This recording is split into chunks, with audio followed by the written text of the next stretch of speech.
Sahabat, berjumpa kembali dengan saya Romo Paulus Warisantoso Okarm dalam seri Berziarah bersama Santa Teresia Lisieux di masa Prapaskah. Hari ini hari Selasa pekan Prapaskah yang kedua.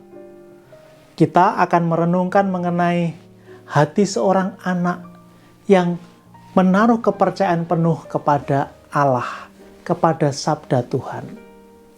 Sebelumnya mari kita memulai refleksi sore hari ini dengan mendoakan doa malaikat Tuhan.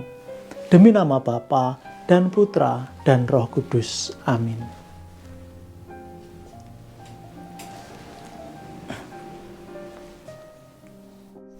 Maria diberi kabar oleh malaikat Tuhan bahwa ia akan mengandung dari Roh Kudus.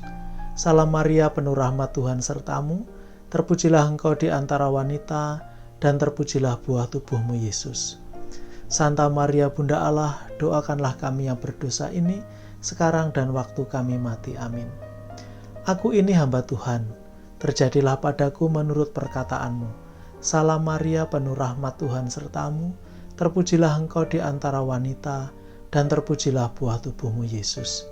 Santa Maria Bunda Allah, doakanlah kami yang berdosa ini, sekarang dan waktu kami mati. Amin. Sabda sudah menjadi daging dan tinggal di antara kita. Salam Maria, penuh rahmat Tuhan sertamu, terpujilah engkau di antara wanita, dan terpujilah buah tubuhmu Yesus. Santa Maria Bunda Allah, doakanlah kami yang berdosa ini, sekarang dan waktu kami mati. Amin. Doakanlah kami ya Santa Bunda Allah, supaya kami dapat menikmati janji-janji Kristus. Marilah kita berdoa. Ya Allah, karena kabar malaikat kami mengetahui bahwa Yesus Kristus Putramu menjadi manusia. Curahkanlah rahmat-Mu ke dalam hati kami, supaya karena sengsara dan salibnya, kami dibawa kepada kebangkitan yang mulia, sebab Dialah Tuhan dan pengantara kami. Amin. Sahabat, kemarin saya mengajak Anda semua untuk melihat bagaimana Allah yang ingin tinggal di dalam hidup kita, bersemayam di dalam hati kita. Karena seperti digambarkan oleh Santo Paulus, hati kita ini adalah bait kediaman Allah, di mana Allah bertahta, di mana Allah meraja. Yang kita lakukan adalah menyiapkan, menjaga agar hati itu tetap selalu pantas menjadi tempat kediaman Allah. Nah, hati itu haruslah murni. Hati itu haruslah terus menaruh rasa percaya kepada Allah. Karena sekali hati itu dilingkupi kebimbangan, keraguan akan Allah yang bersemayam, hati itu menjadi keras, tidak lembut lagi. Santa Teresia menceritakan pengalamannya bagaimana dia dihibur oleh Yesus. Penghiburan Yesus ini melalui pengalaman melihat seorang ibu dan dua anaknya. Lalu Santa Teresia berusaha bercakap-cakap dengan dua anak ini yang masih kecil. Mereka memiliki perbedaan pendapat, dua anak ini berselisih, bertengkar. Kemudian Santa Teresia mencoba melerai, mencoba mengkomunikasikan, menawarkan dengan sebuah tawaran yang dia tahu, yaitu mengenai Yesus kecil dan surganya. Bagaimana Yesus kecil itu sungguh menawarkan surga yang indah. Si anak percaya. Si anak itu kemudian menurut dan juga ingin mengalami seperti yang diceritakan oleh Santa Teresia Lisieux. Di situ kemudian Santa Teresia semakin memahami bahwa hati seorang anak kecil itu seperti lilin yang panas. Kalau lilin itu panas, dia bisa dibentuk seperti apapun. Lembut. Tergantung kita mau mengarahkannya bagaimana. Tapi kalau dingin, keras, itu kalau kita bentuk pecah. Maka hati kita juga mesti lembut, agar bisa diatur oleh Tuhan mau jadi seperti apa. Dan kalau kita membiarkan diri dibentuk dan tidak melawan, maka hati kita juga tidak pecah. Hati yang mau dibentuk itu adalah hati yang percaya. Hati yang menaruh rasa percaya kepada Allah, kepada kehendaknya. Hati yang mau terus-menerus mendengarkan sabda Tuhan. Tapi kalau hati kita keras, kita menutup diri. Kita seperti tidak mau mengerti apa yang menjadi kehendak Tuhan. Sahabat, bacaan kitab suci yang saya pilih untuk kita renungkan sore hari ini ada 2 teks. Yang pertama dari kitab Nabi Yeremia, kemudian nanti dari kitab Amsal. Dari kitab Nabi Yeremia bab 17 ayat 7 sampai dengan 8. Teksnya seperti ini. Diberkatilah orang yang mengandalkan Tuhan, yang menaruh harapannya pada Tuhan. Ia akan seperti pohon yang ditanam di tepi air, yang merambatkan akar-akarnya ke tepi batang air, dan yang tidak mengalami datangnya panas terik, yang daunnya tetap hijau, yang tidak khawatir dalam tahun kering, dan yang tidak berhenti menghasilkan buah.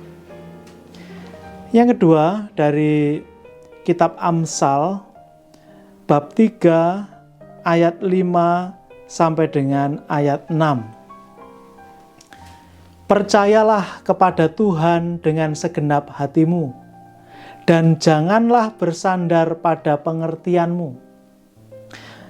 Akuilah Dia dalam segala lakumu, maka Ia akan meluruskan jalanmu. Baik kitab Nabi Yeremia maupun dalam teks Amsal tadi, digambarkan dengan begitu gamblang. Kalau hati kita menaruh percaya pada Tuhan, memiliki kepercayaan teguh kepada Tuhan, itu seperti sebuah pohon yang ditanam di tepi aliran sungai. Pohon yang dekat tepi aliran sungai, akarnya itu akan mendapat makanan terus-menerus, disegarkan oleh air, dan membuat pohon itu terus tumbuh segar hijau. Kita pasti sering melihat di pinggir-pinggir sungai yang masih alami begitu, tumbuh-tumbuhannya itu rindang. Nah, hati kita juga subur segar kalau akar-akarnya itu kita mengarah kepada Tuhan, diberi kekuatan bersumber dari sabda Tuhan. Dan kalau orang berani menaruh kepercayaan kepada Tuhan, hidupnya lurus.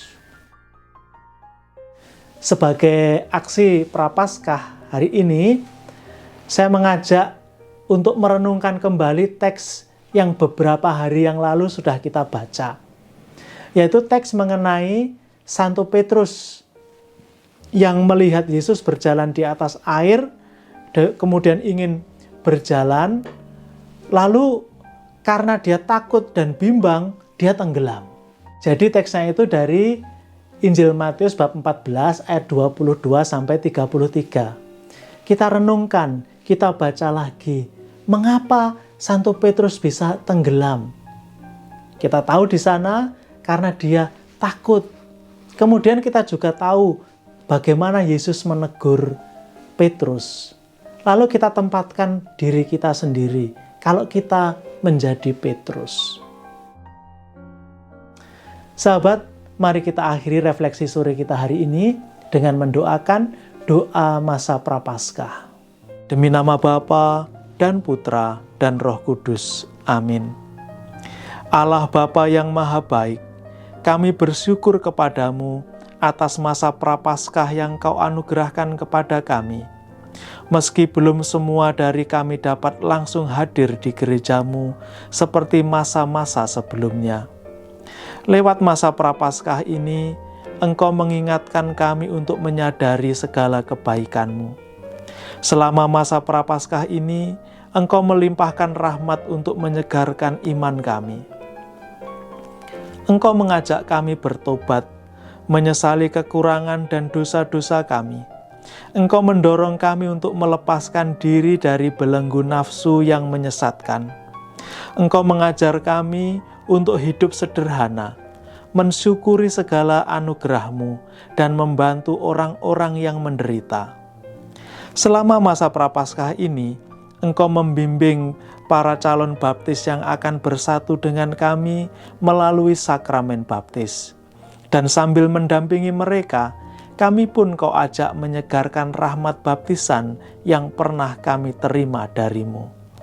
Selama masa Prapaskah ini, kami juga berharap agar Engkau meneguhkan orang-orang yang kini berada di garis depan memerangi pandemi ini. Semoga mereka selalu kuat dan Kau lindungi dari segala mara bahaya.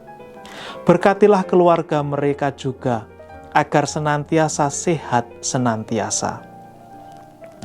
Semoga karena rahmat-Mu yang Kau limpahkan selama masa Prapaskah ini, kami semakin suci, semakin bersatu sebagai umat kesayangan-Mu, dan berani meneladan Yesus Putra-Mu yang rela menderita sengsara, wafat, dan bangkit untuk menyelamatkan kami.